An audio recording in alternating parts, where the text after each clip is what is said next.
Bienvenidos a la lección número 2 para el 9 de octubre del 2021. El título de la lección es La lección de historia de Moisés. Recordemos que Moisés fue el libertador del pueblo de Israel cuando fue esclavo allá en Egipto. Y Moisés fue un profeta que Dios lo utilizó y a través de él se realizó la liberación del pueblo. Y en el primer discurso contenido en el Deuteronomio, Moisés repasa la historia de Israel y nos recuerda la manera en la que Dios se comportó durante los últimos 40 años que pasaron en el desierto. Pasar en el desierto, pero bajo el cuidado de Dios, es una gran bendición, porque a pesar de que había calor, Dios los protegió del sol. Hubo frío, Dios los protegió del frío. Faltaba agua, Dios les proveyó del agua. Faltaba comida, Dios le dio el maná. ¿Qué hizo Dios con el pueblo de Israel y con las naciones con las que tuvo contacto? Eso veremos durante esta lección.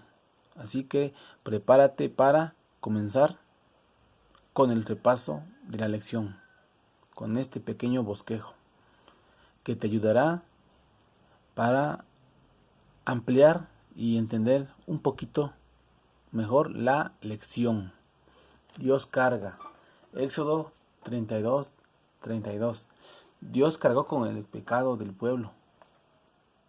Y dice así: que perdones ahora su pecado y si no, ráeme ahora de tu libro que has escrito. Este es Moisés rogando e intercediendo por el pueblo de Israel para que Dios le perdonara su pecado.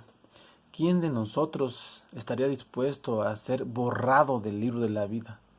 Es decir, que esté dispuesto a perder la vida eterna, que esté dispuesto a perder la salvación para que Dios perdone a una multitud de personas que no lo merecen.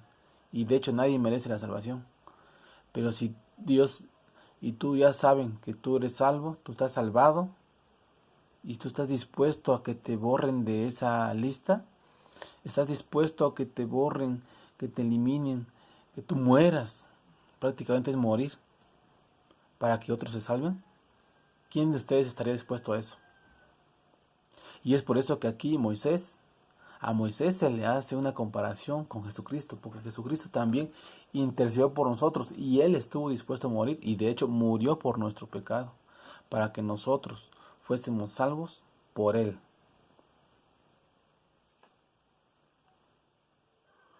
Dios cumple todo lo que Dios profetiza, todo lo que Dios dice se cumple, aunque hay algunas profecías que no se cumplen porque son condicionales. Deuteronomio 1:3. Y aconteció que a los 40 años en el mes undécimo, el primero del mes, Moisés habló a los hijos de Israel conforme a todas las cosas que Jehová había mandado acerca de ellos. Cuando los israelitas se negaron a entrar en Canaán, Dios los castigó a vagar por el desierto durante 40 años, porque esa fue su decisión de ellos al negarse a entrar a la tierra de Canaán, porque pusieron varios peros. No, porque esa tierra es tierra de gigantes. No, porque parecemos como, creo que menciona insectos, cucarachas, algo así. No, porque estábamos mejor en Egipto. No, porque aquí hace mucho. El caso es que todo le ponían pretexto. Ahora, exactamente 40 años después de ese momento, Dios había guiado a Israel de nuevo a las puertas de Canaán. Dios es poderoso para cumplir con toda exactitud lo que Él predice. Y ahí nada más entraron Josué y Caleb. Y además no es la única vez que Dios predice acontecimientos futuros y que estos se cumplieron con toda la exactitud. Hubieron algunos otros eventos que también se cumplieron. Por ejemplo, la profecía de Daniel, las 70 semanas que representan los 490 años. Y esto inició a partir del año 457 a.C. al 34 después de Cristo. Daniel 8:14, que son las 2300 días, que son años, que inicia a partir del año 457 a.C. hasta el año de 1844 después de Cristo, cuando inicia el movimiento, ¿no? Pues digamos los inicios de la iglesia adventista, y más que nada el evento es que Jesucristo pasa del lugar santo al lugar santísimo, y ahí empieza a correr este evento, en la cual se llama el juicio investigador. Daniel 7:25, Apocalipsis 12:6, 14 y 13:5 son los 1200 días, que son años, y ahí inicia a partir del año 538 después de Cristo al 1798 después de Cristo, ya en esta era. Y esto nos enseña que Dios es exacto con sus predicciones y que cumple todo lo que Él nos dice. Y es decir, que nosotros podemos confiar en Él, porque Dios nos bendice. Jehová Dios de vuestros padres os haga 1000 veces más de lo que ahora sois, y os bendiga, como os ha prometido.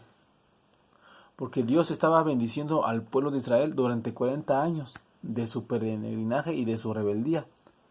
Y Moisés anhelaba que todos pudieran seguir siendo bendecidos, pero ahora no en el desierto, sino en la tierra de Canaán, para que ellos llegasen a ser más personas, fuera un pueblo más grande, y así poder administrar correctamente todas las bendiciones que Dios tenía para ellos, y ellos también podían compartir con las naciones vecinas.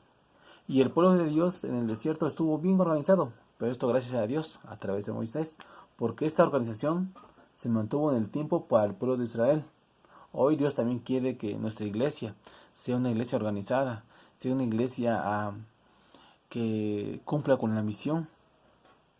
Y esta organización implica un cuerpo unificado, con personas, nosotros, como miembros del cuerpo de Cristo, pongamos en práctica, pongamos a desarrollar nuestros dones y talentos, para que Dios de esta manera administre mejor a su iglesia y cumplamos de mejor manera la misión que nos ha encargado. Dios es un Dios de amor, pero también es un Dios perdonador. Números 14:9. Perdona ahora la iniquidad de este pueblo según la grandeza de tu misericordia, y como has perdonado a este pueblo desde Egipto hasta aquí, dice Moisés. Cuando se negaron a entrar en Canaán, Dios decidió destruir a Israel. Y ahora, otra vez, aquí Moisés intercede por el pueblo. Las naciones vecinas conocían cómo Dios había sacado a Israel de Egipto. Y si ahora Dios lo destruía, ¿qué dijo Moisés? ¿Qué van a pensar las naciones vecinas? Que sacaste a tu pueblo de Israel, que lo sacaste de la esclavitud solamente para matarlos aquí en el desierto. Eso fue lo que dijo Moisés. Entonces, solo la única forma, digámoslo así, era perdonándolos, porque de esa manera ellos podían hacer cumplir la misión de Dios, que era alcanzar a las demás naciones. Entonces Dios tenía que ser ahí glorificado por su pueblo, pero si no había pueblo, ¿cómo iba a ser glorificado? ¿Cómo se iba a ver Dios delante de las demás naciones? La gloria, la bondad y el amor y el poder de Dios deben revelarse en su iglesia a través de lo que Él ha hecho mediante su pueblo. Y es también así, que todo lo que Dios ha hecho por ti, las bendiciones que ha demostrado hacia ti, el amor, la bondad hacia ti, hacia la iglesia, también debe ser revelarse para que el pueblo, para que el mundo conozca a Dios a través de tu testimonio, a través de las bendiciones que Dios le da a su iglesia. Dios castiga, aunque este título como que no, según mi criterio, no debe estar, porque según nuestras decisiones nos lleva a las consecuencias, es decir, las consecuencias, los sufrimientos muchas veces que tenemos es consecuencia de nuestras decisiones, aunque también no todo, ¿no? Porque hay algunas cosas que Dios no permite que suframos, permite que pasemos por el fuego para que así nosotros podamos ser purificados y eh, podamos ser no emblanquecidos, sino que podamos nosotros fortalecer nuestra fe. Esa es la palabra. Por ejemplo, a Job Dios no lo castigó, Dios permitió poner a prueba su fe. Dios le permitió al diablo, mas no lo hizo él. Fue nada más permitió eso para que también Job pudiera fortalecer su fe. Además, después de eso, Dios lo bendijo y le multiplicó lo que él había perdido. Génesis 15:16. 4 generaciones después de tus descendientes volverán a este lugar, porque antes de eso no habrá llegado al colmo la iniquidad de los amorreos.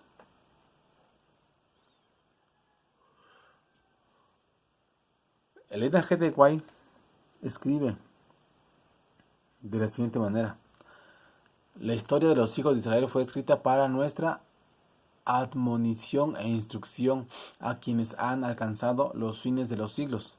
Aquellos que estén firmes en la fe en estos últimos días y finalmente sean admitidos en la Canaán celestial, deben escuchar las palabras de advertencia pronunciadas por Jesucristo a los israelitas.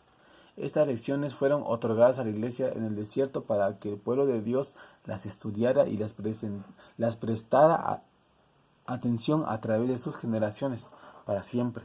La experiencia del pueblo de Dios en aquel desolado paraje será la de su pueblo en estos tiempos. La verdad es que es una salvaguarda en todas las edades para los que se mantienen firmes en la fe que fue dada una vez a los santos.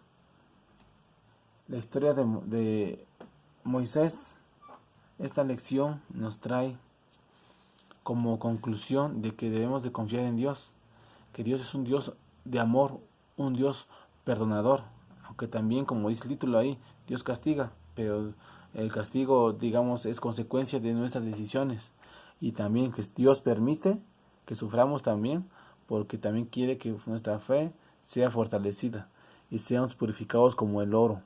Entonces debemos aprender de todas estas enseñanzas que Dios nos trae a través de la historia de Moisés. Recordemos que a Moisés se le compara, aunque nadie se debe comparar, con lo que hizo Jesucristo. Moisés intercedió por el pueblo, Jesucristo también intercedió por el pueblo. Moisés estuvo dispuesto a morir por el pueblo y perder la vida eterna. Jesucristo también estuvo dispuesto a morir y de hecho murió, pero no perdió la vida eterna, aunque sí estuvo en riesgo si él caía en pecado, estuvo en riesgo su soberanía, porque eso es lo que quería el diablo. Sin embargo, Dios es un Dios también que cumple sus promesas, y Dios mandó a su Hijo Jesucristo para que nosotros muriéramos y fuésemos salvos por Él, y así también nosotros podamos disfrutar y gozar de las bendiciones que Dios nos tiene preparadas allá en el cielo. Pero antes de eso también nosotros debemos de cumplir la misión, y nosotros, así como Dios utilizó al pueblo de Israel para alcanzar a las demás naciones, Dios quiere que también nosotros seamos como una fuente de bendición, que llevemos el Evangelio a las demás naciones, a los demás pueblos y personas, para que cuando Dios venga pueda llevarnos al cielo lo más de seres humanos, lo más de personas que pueda Él llevarse, porque la mayoría se van a perder, pero Dios quiere salvar lo más que se pueda. Que el Señor te bendiga en esta mañana. Bendiciones.